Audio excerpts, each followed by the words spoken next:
Assalamualaikum warahmatullahi wabarakatuh. Ini apa ini kumpul-kumpul ini? Ada acara apa? Terima bantuan kah atau apa? Oke, nama saya Muhammad Ikram dari UPBU kelas 3 Tanjung Api Ampana. Mohon maaf ini bandar saya tidak ada di peta ya. Jadi mungkin tahun ini baru muncul. Salah, ada. Transportasi keamanan. Ini bingung transportasi keamanan ini. Kita di perhubungan udara ada 3 ya. Setahu saya, mungkin yang lain. Ini kan menurut saya ini ya. Kalau menurut lain, bebas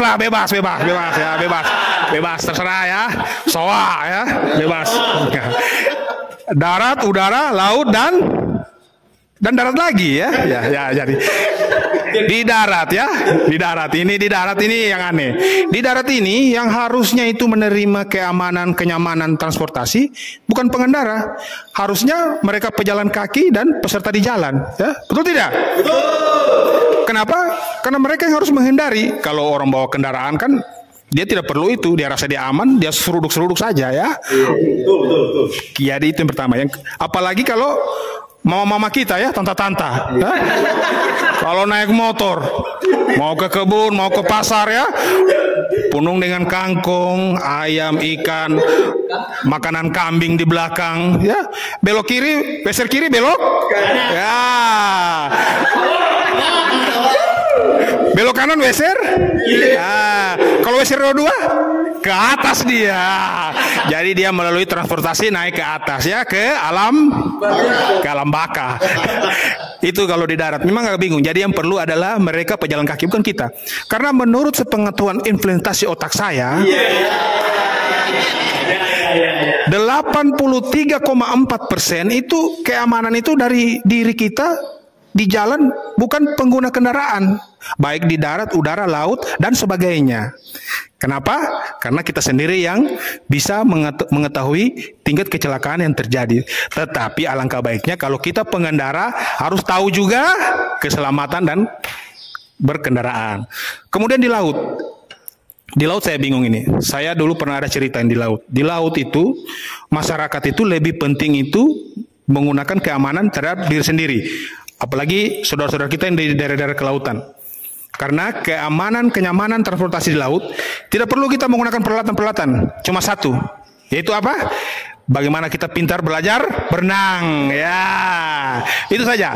Kalau kita jago berenang, dari kecil sampai besar, tidak perlu keamanan.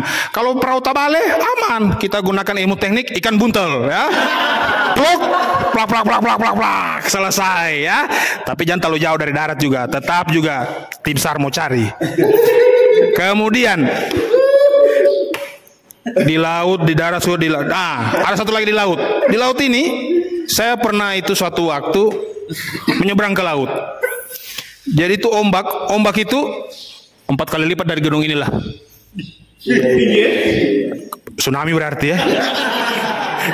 Artinya tidak juga. Jadi saya itu bingung, saya mau kemana ini? Saya mau ke depan atau ke belakang? Tapi waktu itu mujur di pinggir saya itu ada drum, ya, drum. Saya ada 3 drum saya gunakan untuk pengamanan saya. Saya pokoknya bagaimana cara saya angkat, pokoknya kiri kanan berat. Begitu saya buka penuh dengan solar, tidak bisa. Ya, karena ketika saya gunakan kapal terbalik, saya pakai drum itu dengan saya cebur ke dalam.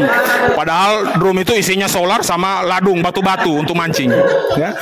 Kemudian untuk di udara ini bingung. Di udara ini yang pasti kalau saya kebetulan kerja di udara, oke, tepuk tangan dulu untuk bidang udara ya. Nah, di udara ini tingkat keamanan itu dan kenyamanan tinggi, ya. Tetapi jarang juga yang selamat ya. Tapi upayakan. Kalau kita tidak pakai ilmu arwah, tidak mau selamat.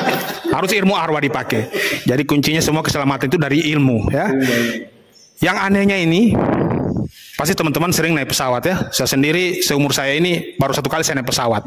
Itu pun pesawat kecil yang setirnya pakai setir motor. Ya. Jadi memang susah memang. Yang propeller baling-balingnya dari bambu. Doraemon saya. Jadi yang anehnya itu di udara itu kita tingkat keselamatan dan keamanan itu hanya pelampung. Memang di udara ini ada laut. Ini bingung. Jadi yang perlu di udara itu sebenarnya bagaimana pengetahuan masyarakat di bawah di darat yang harus tahu itu tentang keselamatan. Contoh, ini pilot nih pesawat. Pramugari ini kocar-kacir aja kesana kemari macam setrika ini, putar-putar, ya, muka sudah macam tisu, sudah gugup, jadi pasti pesawat mau jatuh. Ya, inisiatif untuk pilot itu menyampaikan ke masyarakat harus ada ketua, ya, kayak di masjid-masjid itu kan di bawah pesawat. Tolong masyarakat minggir, pesawat akan jatuh. Ya, jadi otomatis masyarakat di bawah sudah tahu, oh ini tingkat kenyamanan, nah, sudah lari, ya. Kalau boleh juga, ya. Dan kalau paling bagus lagi, kalau pilot pesawat mau jatuh, carilah tempat-tempat yang banyak kayak pohon kapoknya, ya, tempat-tempat pencucian mobil yang banyak busanya, supaya jatuhnya aman, ya. Ya, jadi memang keselamatan, keamanan itu penting untuk transportasi. Kemudian yang terakhir saya sampaikan bahwa transportasi keamanan itu harus tertanam dari diri kita. Apalagi kita semua ini selaku orang perhubungan yang tahu tentang keamanan. Tapi ingat, jangan sampai kita sendiri tidak mematuhi tentang keamanan sendiri, ya. Ya. Tunggu, saya tanya dulu. Dari tadi saya berbicara keamanan. Tahu tidak keamanan-kenyamanan ini? Tidak. Sama saja tidak tahu. Jadi yang pasti bagaimana keamanan cuma satu kuncinya. Bagaimana kita terhindar dari kecelakaan. Itu aja kan? Kalau naik kapal sudah mulai guncang-guncang. Tekniknya bagaimana kita menghindar keselamatan dari musibah. Masih guncang-guncang, kita sudah lompat. Pak! Nah, padahal kapal ini mau buang jangkar lurus. Kita sendiri tak tinggal. Di pesawat, apa namanya itu? Turbulence, ya, yang getar itu, ya. Kayak mobil mau masuk di jurang-jurang itu. Ya, inisiatif lah. Lewat jendela kita, kan? Buka memang pintu, ya. Begitu pramugari mukanya sudah macam kapas, lompat. Begitu kita lompat, sudah pertengahan di udara, pilot umumkan, mohon perhatian sabuk pengaman dilepas karena akan ada makan siang.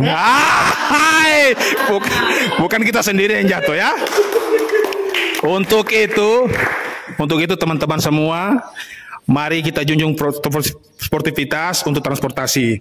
Transportasi maju, Nusantara baru. Terima kasih, saya Muhammad Ikram, UPBU Tanjung Api Ampana.